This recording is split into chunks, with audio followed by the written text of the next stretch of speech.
আপনারা দেখছেন news now, খবরের নতুন ভাষা। অমরপুরে দক্ষ ব্রু উপভোক্তাদের মধ্যে টুলকিট বিতরণ অনুষ্ঠানের আয়োজন করা হয়। অনুষ্ঠানে উপস্থিত ছিলেন মুখ্যমন্ত্রী ডক্টর মানিক সাহা সহ প্রশাসনের অন্যান্য আধিকারিক এবং বিশিষ্ট ব্যক্তিরা। দক্ষতা উন্নয়নের মাধ্যমে ব্রু সম্প্রদায়ের উপভোক্তাদের স্বনির্ভর করে তোলার লক্ষ্যে এই উদ্যোগ নেওয়া হয়েছে।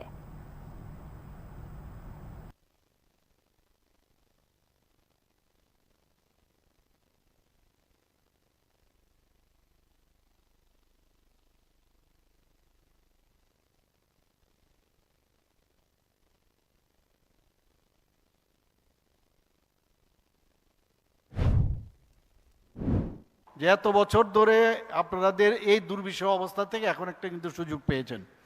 তো আমার মনে হয় যে এই ধরনের যে স্কিল ডেভেলপমেন্টের মাধ্যমে যেভাবে পুনর্বাসন দেওয়া হচ্ছে, আগামী দিন আমাদের যে ছেলে মেয়েরা তারা নিশ্চয়ই সেই সুযোগের সদ্ব্যবহার করবে। আমি যখন এখানে ঢুকছিলাম আমি দেখছিলাম বিভিন্ন যে স্টলগুলো এখানে লাগানো হয়েছে এবং বিভিন্ন স্টলে দে ওয়ার ভেরি হ্যাপি যে না, আমরা যে কাজ করছি, কাজের এই যে ট্রেনিং নিয়েছি তাতে করে আমাদের অনেক সুযোগ সুবিধা হয়েছে।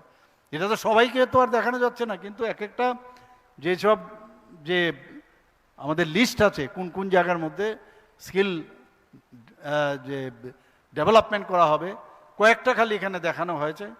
আমি ডিপার্টমেন্টকে আমি ধন্যবাদ দেব যে ওনারা যেভাবে কাজ করছেন।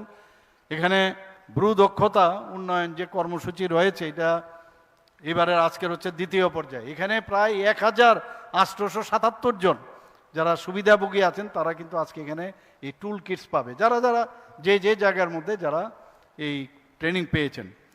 এখানে যারা ড্রাইভিংয়ের জন্য আপনি এমনিতে বাস্তব ক্ষেত্রে আপনি খুঁজে দেখবেন একজন ড্রাইভার কেউ পাবেন না, কিন্তু এই যে ড্রাইভিংয়ের যে ট্রেনিং দেওয়া হচ্ছে এবং এটা কিন্তু এটা ভ্যাকেন্সি আমি বলবো